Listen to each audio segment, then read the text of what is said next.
Oi, gente, tudo bem? Passamos a ansiedade da primeira semana, como seria, tanto para a gente organizar material, gravar, quanto para vocês assistir, organizar horário, como é que seria a vida. Então a gente já diminuiu um pouco essa ansiedade, segue no momento de revisão. Semana passada nós trabalhamos localizar a função, produção dentro das outras áreas da administração. E agora nós vamos para a evolução histórica da produção.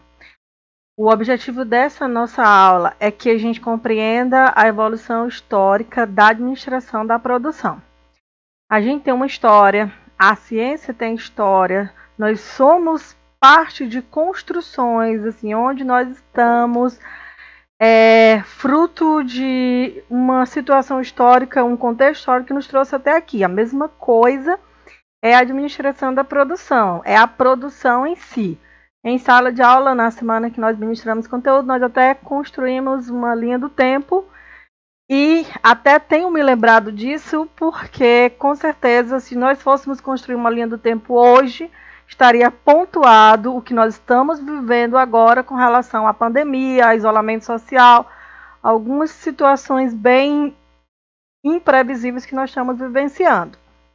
Então, vamos trabalhar a questão da produção. Se a gente pensar a existência humana, o produzir do homem, o homem para sobreviver, ele precisa agir sobre a natureza, a gente vai entender que a produção em si, não a administração da produção, mas o produzir da existência é desde os primórdios, desde que o homem é homem, que ele age sobre a natureza, que ele transforma a natureza, que ele colhe da natureza, que ele age sobre essa natureza para produzir a sua existência.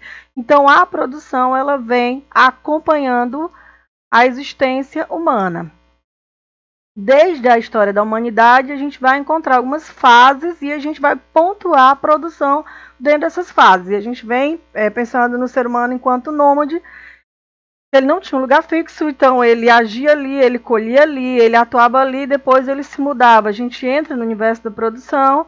Quando o homem passou a dominar a agricultura, então a gente vê isso como um primeiro setor, entra a produção. Quando passou a dominar os animais e esse animal passou a ser força motriz na produção, então a gente encontra a produção também nessa evolução histórica.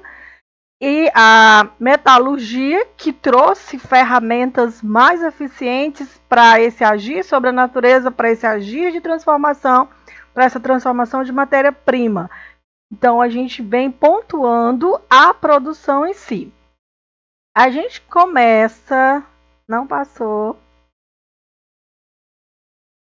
A gente começa a pontuar a administração, alguns conceitos que lembram a administração na produção, quando a gente vem trabalhar a produção artesanal.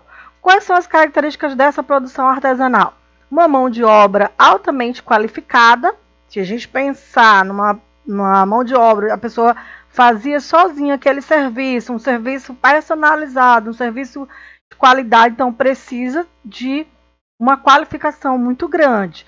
Os produtos eram feitos sob encomenda, então a gente não entra no universo de estoque, a gente não trabalha uma produção de uma maneira em grande escala. Então chegava, encomendava e o produto era feito.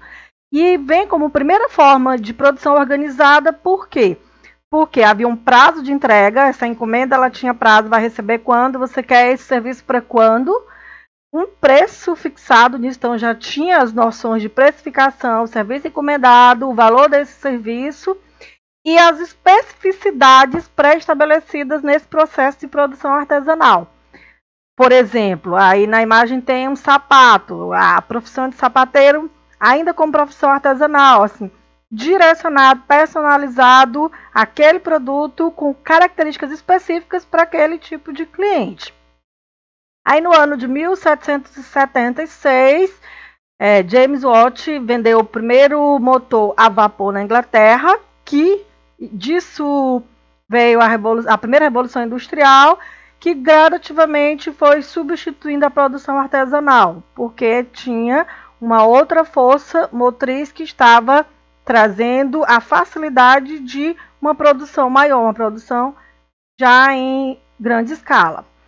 Aí, em 1790, Whitney ele vai trabalhar alguns conceitos, porque ele trabalha com mosquetes e ele trabalha o conceito de peças intercambiáveis. Eram peças que poderiam ser aproveitadas de um mosquete para outro, de um produto para outro. Então, não era personalizado. Uma peça ela poderia ser encaixada em outros modelos próximos ao modelo do mosquete. E outra coisa que ele trouxe foi a ideia de ter registro, de ter desenhos, de ter croquis dos produtos, do processo fabril. A gente vai estudar layout lá mais na frente. E aí surge a função do projeto do produto, do projeto do processo, das instalações, dos equipamentos. Então, o desenho de como realmente vai estar funcionando, como o desenho do setor fabril, o desenho, o projeto de um determinado produto ou de um determinado serviço. Com a primeira revolução industrial, a produção ela vem com novos conceitos. A administração da produção ela vem adentrando em novos conceitos. Que conceitos seriam esses? Primeiro, a padronização dos produtos.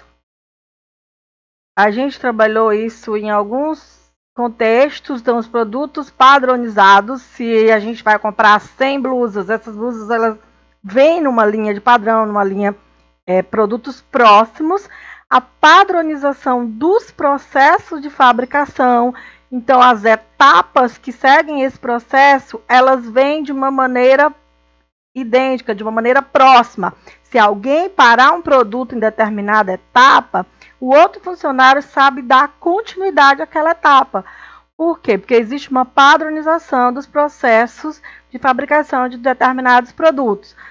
Com a grande quantidade de mão de obra, de funcionários, então vem a necessidade de treinamento, uma mão de obra que ela precisa ser treinada, que ela precisa ser habilitada. Se a gente fizer aqui, voltando um pouquinho na ideia da produção artesanal, a pessoa fazia sozinha todos os processos, ela tinha habilidade, era ensinado de pai para filho. Agora, com a ideia da revolução industrial, da contratação de funcionários, a gente precisa trabalhar treinamento e habilitação dessa mão de obra que vai ser contratada para fazer determinados produtos ou serviços.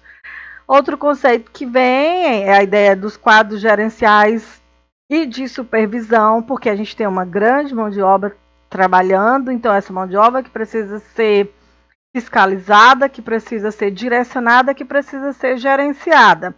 O conceito de planejamento e controle da produção, a gente entra na ideia de ter quantos produtos vai ser feito, em que tempo vai ser feito, os processos e etapas para esse produto ser feito, que vai diminuir os erros no processo, os produtos que são descartáveis.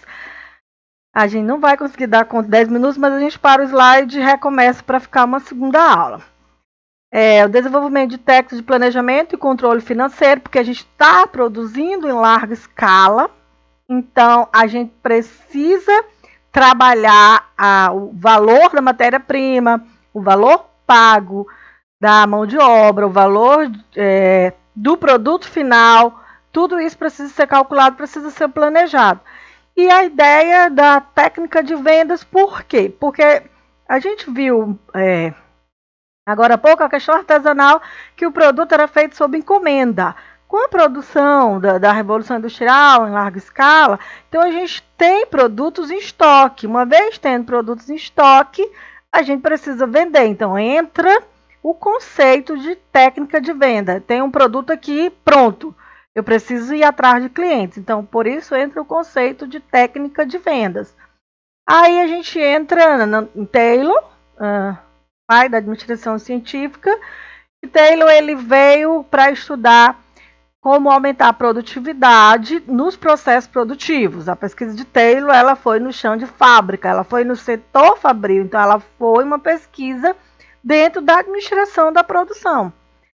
E Taylor ele quis trabalhar a eficiência para que fosse feito mais produtos com menos recursos utilizados.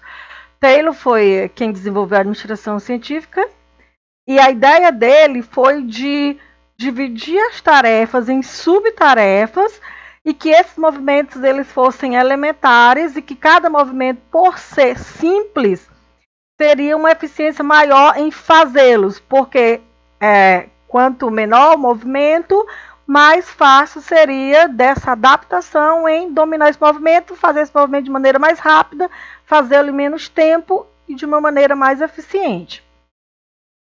A gente ainda entra no universo de revisão da administração da produção até agora, mas a gente para essa revisão aqui e dúvidas podem falar no chat, podem falar por aqui pela plataforma e na fé de que dias melhores virão. E a saudade continua. Deixo para vocês uma frase do Renato Russo que diz: cada saudade tem um porquê e um porquém. Estou às ordens, amo muito vocês.